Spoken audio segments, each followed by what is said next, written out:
What an eventful day. Oh man, that's too good. What?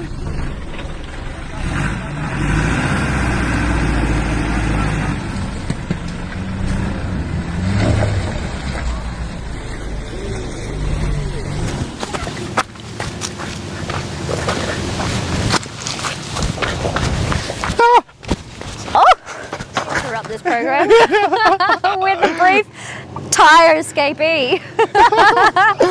Oh man. Oh, good. No, you're alright. I'm glad you saw me. I'm like, dude.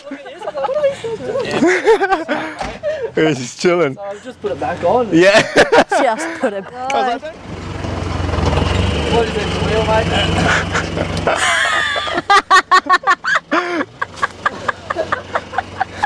That is sick. Good question. You're pretty far. Like, you're pretty old. You gotta keep that in the frame so like they know that you actually did something. It's like, oh yeah, you actually went in the mud. Can't see all the caked tires. Alright. It's like that borderline. You don't want a clean truck because they'll go, well, did he even do anything? But if it's too messy, you go, he fucked up. We definitely fucked up today. Well, I did. Oh. Alright. With Caitlyn Huth from, I don't even know where you work now. Live-well Rehab, Where is that at? Kalinga and Bribey. So yeah, Cool. we got a couple of clinics on around there. Awesome. Can you just give us a rundown of everything that you do, what you are as a profession in the industry, and Yeah, absolutely. yeah. So I've been an exercise physiologist since 2015. Definitely been, I guess, a period of learning a lot. I've essentially worked with Live-well Rehab since then, which is pretty cool, but then also worked a bit out of Perform 360.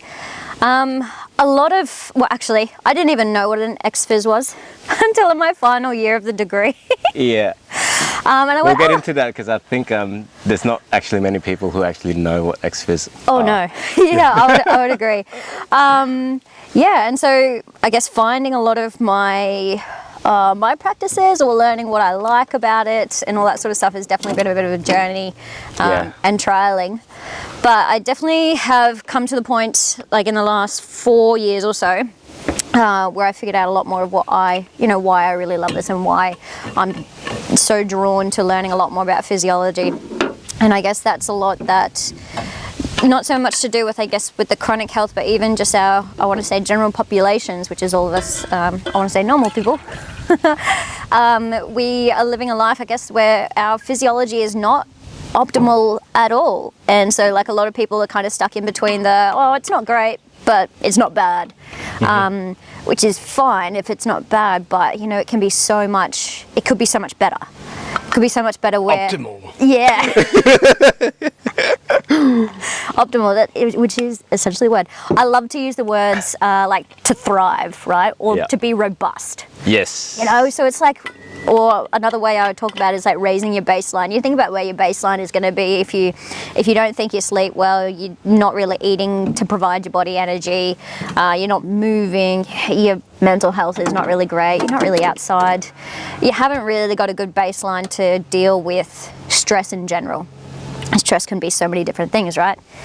So I guess a lot of what I love to do and aim a lot of my work on is more so helping people understand what, or maybe more so listening to their body and understanding what it means when their body feels this, or what it means and what you can do, because it's like, I would say 8 to 9 times out of 10, you don't have to go see the doctor about this thing that you're feeling or complaining. It's actually, you know what, if you tweak this one little thing or a couple little things in your lifestyle, then you can actually take control of your life and feel so much better for it and not be as scared about it.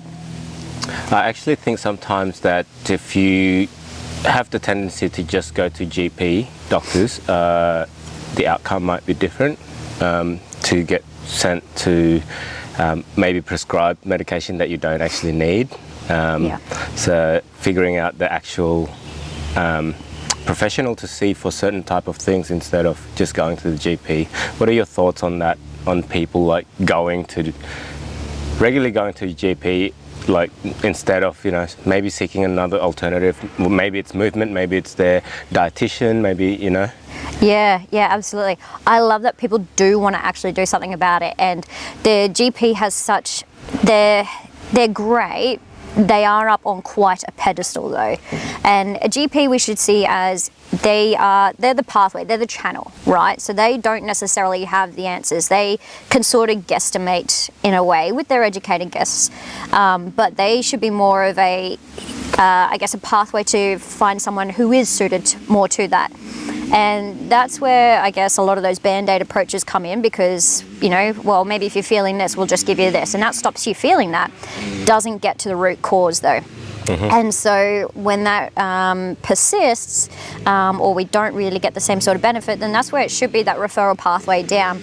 And I think it's tough, and this is why I love this as part of my job, is that it is more about that physiology.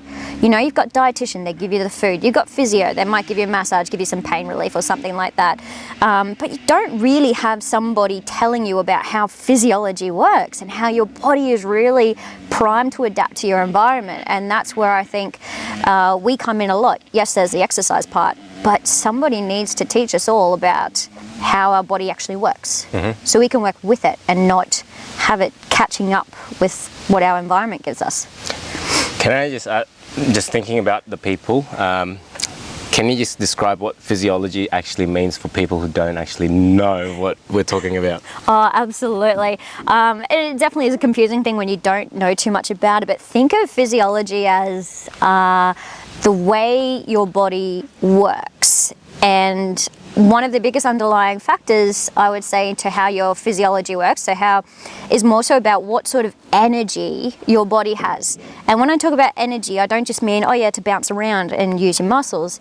Energy as in your cells can do the, you know, the chemical reactions and can transfer all these vitamins and nutrients, and it can have all of these signals and neurotransmitters. So your physiology is literally how everything works on a cellular level individually, but also zoom out to that big picture. How does this interact with this part of your body? I guess I'm doing hand gestures, but you can't, if you're listening, you can't see my hand gestures. But not only that, how it responds. So your physiology is how your body responds to internal and external environment changes, as well as what is it supplied with to make those changes.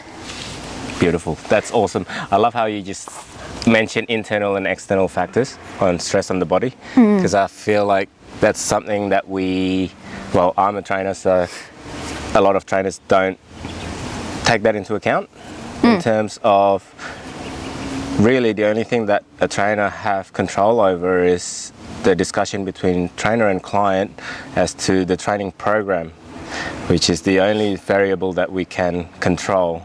There's all these other factors, you know, work stress, life stress, emotional, if you're just breaking up with someone or something like that. Yeah, no, that's cool, man. What do you see, who do you work with in terms of population?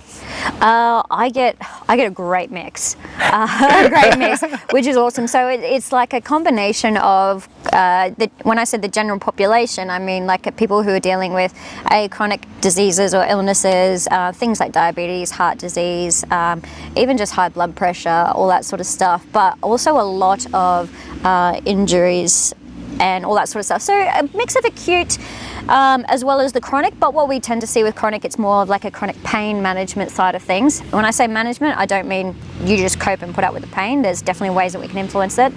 I get to also see people through the NDIS, so with all different types of disabilities like cerebral palsy. Hang on 1 second.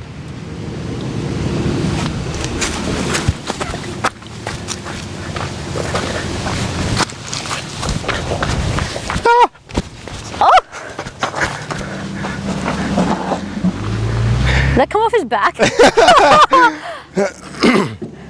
That's interesting if you're just listening. Yep. It's a four-wheel drive, tires, slow past. Mate! How good! We interrupt this program with a brief tire escapee. Oh, mate! How good! No, you're alright. I'm glad you saw me. I'm like, dude. We're just chilling. So I just put it back on. Yeah. Just put it back. I was like, don't drive away. I think you think that I'm just like saying hello. I was like, we're getting in the video. I'm so confused, and then I see the wheel, and I'm like, Oh shit. No, you're alright. That's at hilarious. least it wasn't the one that come off the car. It's fine. What's happened? Oh god. What is it, the wheel, mate?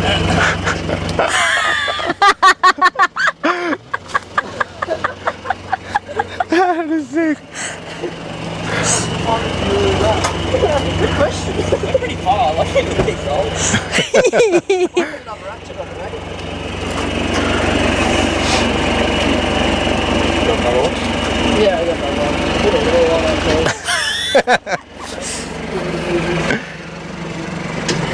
Can we just add that to the weird day list?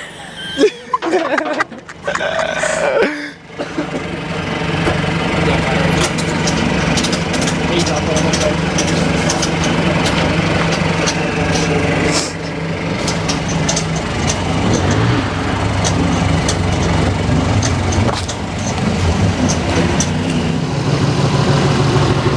That's so funny.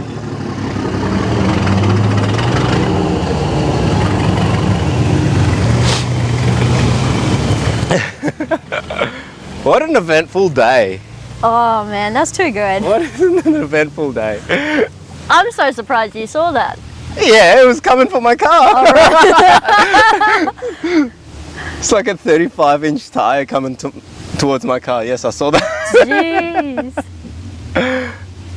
Well, I guess I'm in the protected zone here. Yeah. Yeah. Oh, good. Oh, where were we? What were we talking about? I was talking about the different types of people I see. Yeah, so that's right. It's a good mix. It's a good mix, which is a lot of fun. And I say fun. It's not as fun for these people, I understand, because what they're dealing with is something quite serious. But in terms of saying fun, it's something that I get a lot out of because I can help them. Because I can help them. Yeah. Yeah. What do you think is the biggest misconceptions of what an ex-phys do? Like, where do you get your referrals from? How do people find you? And I think one of the biggest misconceptions is people don't know about us. So you asked before, like, what is an exercise physiologist, to clear that one up. Yeah. And just for those of you who don't know, so I guess it almost sounds explanatory, exercise physiology. We use exercise as our prescription to help you understand or work with and return back to functionality with your injuries and conditions and all that sort of stuff. I want to say it's like a sister profession to the physiotherapists. If you think of physiotherapists as people who, they can give you massage and I guess that manual sort of therapy side of it, which is passive in itself. Don't get me wrong, they can absolutely give exercise as well, 100%, but they can give a lot more of that hands-on therapy. We are solely the activity part of it. So I like to think of it as we make you do the work as opposed to somebody working on you. So in saying that... Isn't that a hard thing to sell these days? Oh man. You're paying me to get you to do the work? It's like, Yeah. It's my constant battle. Go on, sorry. No. It absolutely is. And I guess the thing is, somebody who gives you a massage, you're going to feel good within 5 minutes or so. But you walk out the door half an hour later, you go back to doing your normal life and the pain's back, all that sort of stuff. So in terms of that, I guess that's where I like to say, well, I'm going to make you feel better confidence-wise to do the things that you can do as opposed to just, I modulated your pain. So in saying that, a lot of people, I guess, don't understand what we do and how to the extent that we can help. So when they do have some injuries, they go straight away, boom, physiotherapy. And there are a lot of great physios out there, but just like any other profession as well, there are others who may also be, I guess, limited with the extent that they'll use their profession and all that. And this happens in every profession. So it's more of a, you might end up seeing the physio like week after week after week, and you're just getting massages and all this sort of stuff, or maybe it's just not quite enough or the right sort of thing. And that's where I think exercise physiology really does take, I guess, a lot more into account of like, here's you and here's your life and here's how you can get back to doing your life while also rehabbing this condition that you have. So I think that's one of the biggest things that they don't know about ex-phys. And the doctors are quite happy and proactive, I guess, with some of those sorts of things as well, but I don't think they also understand quite the extent. But that's okay. Yeah. They just got to know enough to refer us, and then that's where we give all the info. Yeah. Yeah, no, I completely agree. And I think the industry where it dies down is communication between allied health. I really think, ex-phys is a great buffer between, if you're injured, you're doing rehab with your physio, and then I think you should kind of step up onto your ex-phys and start moving better, and then post that you might work with an SNC coach and actually get better. And I just don't think there's enough communication between. Of course, there's great practitioners that do, but it's one of the biggest headaches I come across when physios and other professionals don't get back to me with a client and filling me in. What are the most things, what do you find fun, what are you passionate about with your job, and why? That's a really good question. Like I want to say there's a lot of it, and it's kind of hard to pinpoint it on a bunch of stuff, but I guess a lot of it is, my favorite part that I love to get out of a session is when people have light bulb moments. You see the flick, when we can realize, okay, this is actually not something that's out of my control. I can actually influence this, or we can actually have fun in the session and throw a bit of banter and just get things rolling and get people feeling a lot more, I guess, confident. Confident is a word I guess I use a lot. Confident about what they can do and have the tools for themselves, right? So I don't want to say make light of the situation, but like it's not all serious. It's not all doom and gloom, and it's the more you understand it, I think that's people start to then relax a bit more, and it gives them an opportunity to enjoy life. Which means I also enjoy my job because I get to see those changes. Oh, completely. That's actually quite high in the priority for me, for someone coming in and working with me. If they're not having fun, if they're tensed up, you're already in that sort of protective mode in your central nervous system, and like everything tightens up and you can't get the best results even if you are consistent coming in and out. You mentioned something about we can sort of reach these people. What type of demographic do you feel needs the most guide in terms of, I suppose, what you do, getting back into healthy living, getting movement in? Is there a particular demographic? There's, I guess you could almost say anyone who's wanting to do something better or help their body be better in a way. And what I guess I mean by that is you don't have to have an injury or an illness or wait until that happens to see somebody like us. Like I said, we can be very heavy on the physiology side of it and heavy on the exercise side of it in saying that. But for people who have pathologies, injuries, conditions and stuff like that, to learn how to understand, to manage it, absolutely. Absolutely. For people who don't yet have conditions like this, we don't want you to wait until then. Preventative measures are just as, if not even more important, right? Be proactive as opposed to reactive. So the more you can understand about your body when it's feeling healthy and when it's feeling pretty good, the more you'll be able to keep it like that and actually help it feel, again, even more optimal. And know how to take it that next level up. Oh no, I brought that word in. But it's so true. It's so true. We know, like, as practitioners, we both know how invaluable being proactive and actually doing prevention work is. How do you get that message across to people who, I suppose, doesn't really have that mindset and don't have the education to kind of know about preventative? Because I think the industry, I do want to get into some sporting background that you used to do. Just like if you see a lot of the team sports, clubs, and they all have physios, but not so much SNC or ex-phys. Yeah. So really, it's a knee-jerk reaction. Generally, it's when something's already happened, and it's doing rehab rather than prehab. How do we educate the industry and everyone better? What do you do? Any strategies?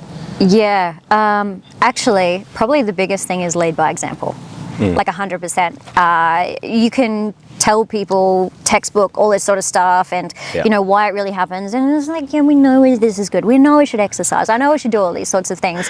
But honestly, it's the small things that make a difference. And I think by leading that and showing and coupling that with explaining, like when I was a lot more active on social media, something as simple as my first 5 minutes, right? You might remember seeing some of those things. Literally the first 5 minutes is attention to detail to the sunlight exposure, and that's another big thing actually. And I would show, you know, that I'm out walking in the sun, having a bit of a breather, having a bit of a break. So just saying to people, this is what I'm doing, and this is how it's helping me physiologically wise, and it's pretty good. And that in turn, they keep seeing it and they go, that actually looks really good. It's like, well, yeah, it's naturally going to be really good, which is awesome.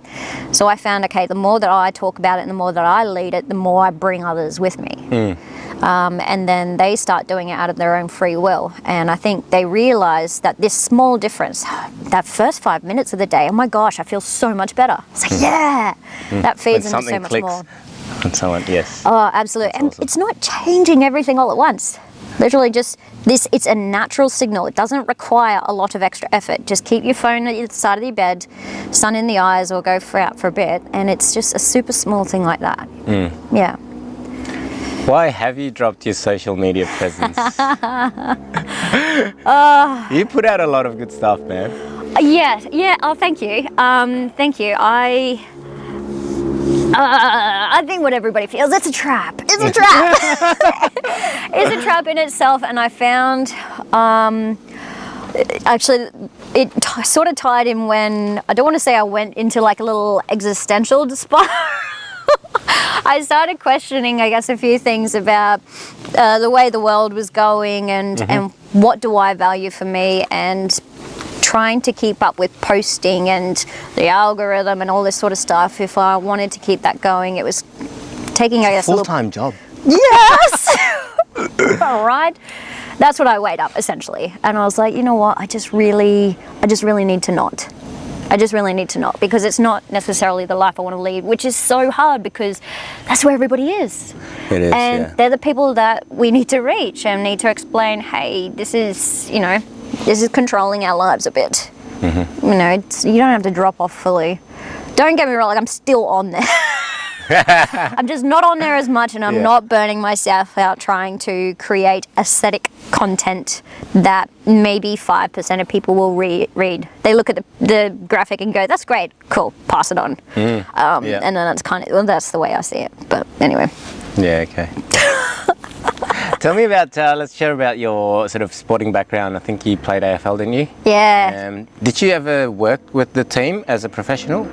Like not as an athlete, but as an ex-phys? No. Did you work with any club at all? No, I did. No, I did a little bit of coaching when I was studying. I coached like under 15s girls up at Richard. Is that skills or like an ex-phys coaching? No. I just took up the gig because I wanted to help out at the UAL. Yeah, okay. It was literally a volunteer job. I kind of wanted to start to get back into footy, I guess, and I just coached the girls. I know, that was fun. Yeah. And your own sporting history? Pretty much, I didn't play, I guess, a lot of sport growing up. I was a lot more of the athletic side of it. I did gymnastics when I was young, and I think that really started to kick off a lot of my, I guess, athleticism. And then so through high school, it was a lot more about running and only being about, you know, in high school, I probably wasn't even 1.60 m, but I won high jump somehow. And only doing the, you know, the scissor kick. In a country town, they don't teach you how to do the flop. So I didn't do as many sports, and I only started playing AFL when I was 18, because again, they didn't have it for girls out near Toowoomba, where I grew up. It wasn't until maybe I moved in towards Brisbane that I started playing football, and naturally because I grew up watching it. My dad would play it we'd play it in the backyard. So I already knew the skills and all that sort of stuff. So I played it for the next couple of years or so, worked my way up. I don't know what day I got up to playing in that level below the AFLW. I could have, everyone says, oh, I could have been big, I could have been big. I say that realistically, no. Don't we all have dreams. Yeah, but I got to a point where being in my adult life and a lot of traveling, it was taking a lot of time and energy, and I unfortunately, like some sports, I guess, politics comes in and you lose a little bit of that passion. And so I weighed up what's gonna, you know, I get paid to work, I don't get paid to play football, and it's taking a lot of time. I'm not as happy doing it anymore. Yeah. I love the sport, Yeah. but I don't need to play it anymore, and I'm okay with that. Okay. What would be a sport or an activity that you would do for the rest of your life if you can only do one? Bullfighting? Bull running? I would spectate that. Hey, it's like maximum sprint, adrenaline pumping. Yeah, it's don't just a do- once-off sort of thing. Yeah, okay. Oh man, no, I would love to do big hikes. Yeah, okay. When I say hikes, I mean like I'm scaling mountains. Like take me to the Alps or something. Yeah, okay. You know, I could probably still do that by the time I'm 60, 70, don't know. Be that person who's like carrying their kids up there. And then beating all the youngies. Okay. Hiking. So have you done any day trips? Any couple of overnighters? I've done a couple. I did 3 capes down in Tassie. Which is phenomenal. Obviously you stay in cabins, so it's not like full camping kind of thing, but just natural, just there's every 30 minutes there's like a new landscape. Yep. It's incredible. And then you're on these capes, these pillars, you go up the mountains, and there's no fencing, there's no nothing, there's no guardrails. You're literally on the edge of this cliff, the wind is howling, your hair is like going in the opposite direction. You go, that's a long way down there. Wow. You're like laying on your tummy, just gonna get a photo of this, stick the GoPro over the edge. Yeah. Kind of like my car earlier today. Oh yeah. Hanging off the edge of the window there. Oh, I can see the mud. I can't open the door. There's a amazing. cliff there. Far out. Okay, so I have been sort of strolling through your social media, just coming through, just trying to figure out questions to ask you, because I think you're super interesting and there's so much value and education on there. But also I came across how strong you are. What? Okay, so you did gymnastics, because I saw your chin up with 20 kilos, weighted chin up. Oh yeah. Yeah, that was, Freaking hell, man. oh dude, but that was before I popped my shoulder. So that was, yeah. And that was actually that was really exciting. I did a happy dance that day. I would too. I don't even know if I can do that. I think I got to 20 bang kilo out. weighted. Oh yeah, no, there was one video where I did it with 20 kilos, and then I think I got to train a little bit later and actually ended up getting 3 reps out with that. And so, 3 reps with 20 so I'm pretty kilos. happy with that. Fucking hell, you beast. All right, then what's your favorite lift? Do you want to guess? Deads. Oh, look, that's pretty close. Oh. Not quite. I do want to say squat. Yeah. Like, we all love squat. Squat people. yeah, very much. Dead's a power clean as well. Yeah, that was the next, yeah. Yeah. I don't know why I said deads, just because I think you'd be strong at it. Because I've got a couple of girls I'm training at the moment, and they never used to like deads, and they're just getting strong at it and they love it. Oh, you get, once you like cross that barrier for girls, you go to deadlifts and you start lifting heavy stuff. You go, Yeah. this is the shit. Yeah. This is- Yeah, why wouldn't you want to? Oh hell yeah, absolutely.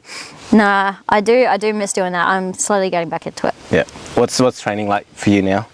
At the moment, it's kind of when I can, and Pretty much when I can. When I can and when I want. I'm very good at listening to my body, and I guess I've had a lot of recovery time with injury and finding new balances for me in a way. So at the moment, I'm getting back into my strength training, getting back into enjoying my strength training is probably the biggest thing. 2 to 3 times a week. Yep. Yeah, and I'm why the happy stop? with that. Why did you have a break from it? When our mate Callum passed away, unfortunately, and so him being, I guess, a big coach and that sort of drive for strength training in our lives, and obviously grieving the loss of him, the shock and all that sort of stuff, and it's, you kind of, you put living first. Yeah. You know, figuring out how to relive again after trauma and stuff like that. And you know, obviously you walk into a gym, and when weightlifting was his whole life, yeah, it makes it hard again. But I see it in a way he's prepping, give you the pep talk and all that sort of stuff. So it's, I guess that made it hard to return. Yeah. It's big, man. Yeah, I'm the same. By the way, be chill. We'll talk about anything, and if we need to edit it out, it won't go anywhere. I figured. Okay. I'm happy. I was like, yeah, whatever's said, I'm happy is out there. Yeah, far out, man. No, I find it the same. Cal was a big part of my training, my development as a coach. Training partner. Yeah. Yeah. No, I completely get you, man. Okay. Okay, some advice then. I suppose we won't talk about that now. But some advice for the people who's just getting into training, being consistent, finding something that they like, what they should take care of. I don't know. Any advice? Anything at all that you can sort of give out? Yeah, that is a good and very tough question, isn't it? Because the answer is different for a lot of people, I think. Yeah. Okay, let's take one person or a demographic who's never stepped foot in a gym, and they're getting older and starting to feel niggles here and there. Yep. What would be the top 5 guide from Caitlyn? Number 1, find the one you enjoy. Absolutely the biggest thing, and whether that's yoga, whether that's actually doing weights and all that sort of stuff, find something, the one that you're most interested in. You know, you've got to make it easy for you to do, and it's got to be enjoyable. You know, the 2 E's essentially. I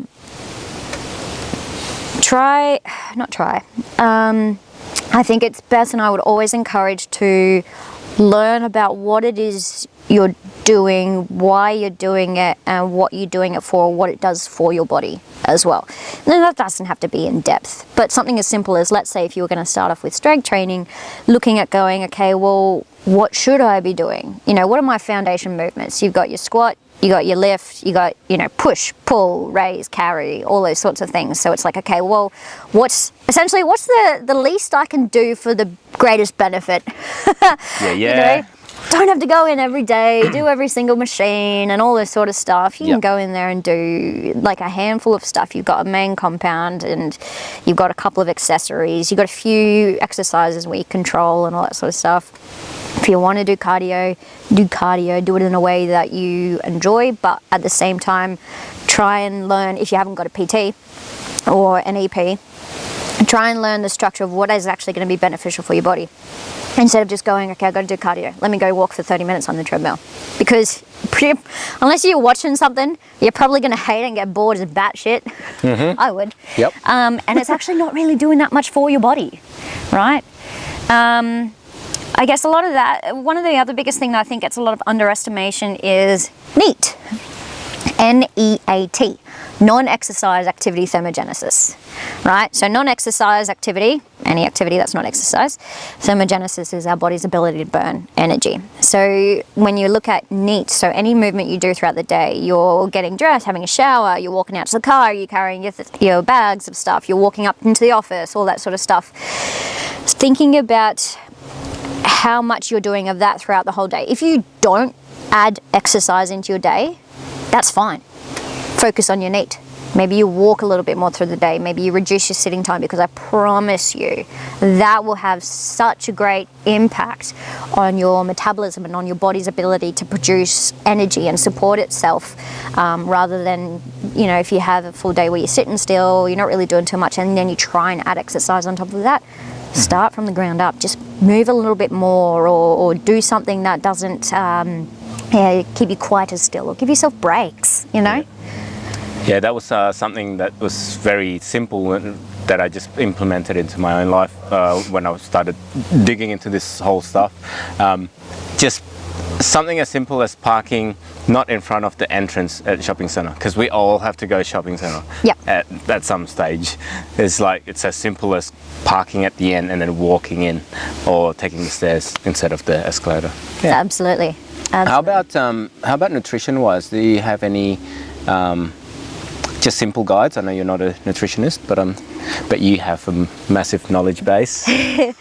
Yeah, and that's very fair. I'm not a nutritionist, right? I haven't done that, but in saying that, I've definitely done a lot of my own sort of research into these sorts of things. So I use that, and this is where a lot of people go, well, what's in your scope? And you think about, okay, well, I've taken the time to learn about how this can affect my physiology. My scope is not to give meal plans, and I do not give meal plans, because that is what the scope of a nutritionist is. However, I have a good understanding of food foundations, which is what I talk about in terms of how our cells and our body use energy, and how to support the mitochondria and all this sort of stuff, and tailoring that around exercise. So when I do talk to people about food, it's more about how can you do this to support the energy for your body, right? And knowing, timing, or how you're tied in with exercise. So in saying that, I do want to mention that there's a lot, I guess, out there for the calories in, calories out family. And while I guess you can't deny basic thermodynamics, if you're eating a lot more than what you're putting out, then yeah, you're going to increase. But that is not, when it comes to health, that is not a reliable indicator of health. Does that make sense? So it's a lot more of, look, if you're eating more so whole-based foods that aren't necessarily as processed, you're looking at the ingredients, we go, okay, this has got actual fruit, or has this got actual additives into it, and all that sort of stuff, because that's actually what's going to send signals to your physiology. It's also going to determine how much of that nutrients is, you know, bioavailable. Something might be labeled, oh, it's got this extra protein. Cool. Your body may not actually absorb that. You might think you're eating it, but you're not getting it.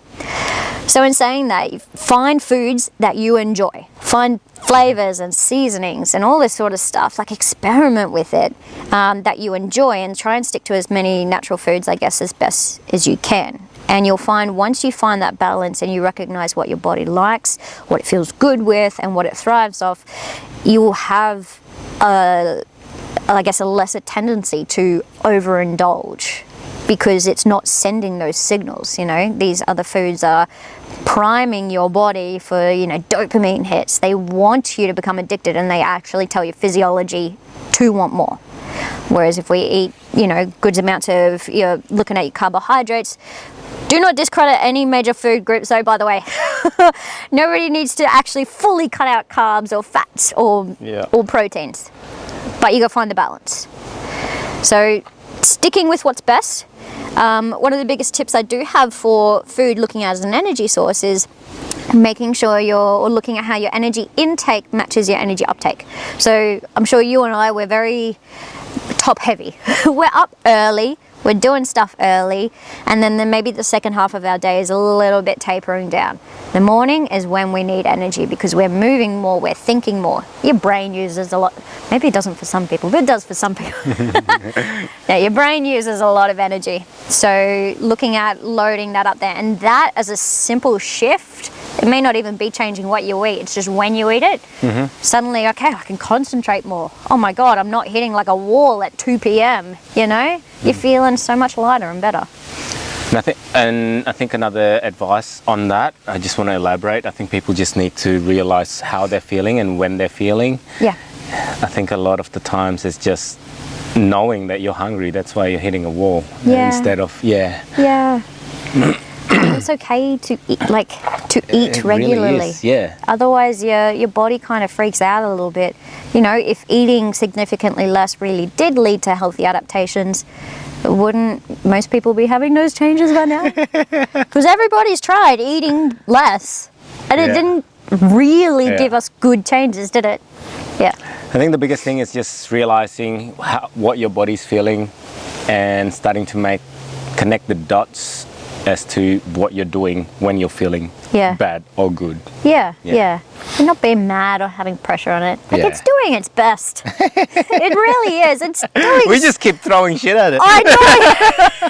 It's not the body's fault. Oh, I know. Actually, and on that, can I just quickly touch as well? Like a lot of people, we talk about, okay, there's genetics, right? Yeah. But what we don't know that well is, well, what isn't well understood in the general population is epigenetics. So, okay, your genetic is the code that's made up there, right? This is what you might be more prevalent to. But epigenetics is you have like the ability to have certain genes turned on or off. Right? So you might have a gene that makes you more prevalent to diabetes or something, let's say that for example. But your environment will determine whether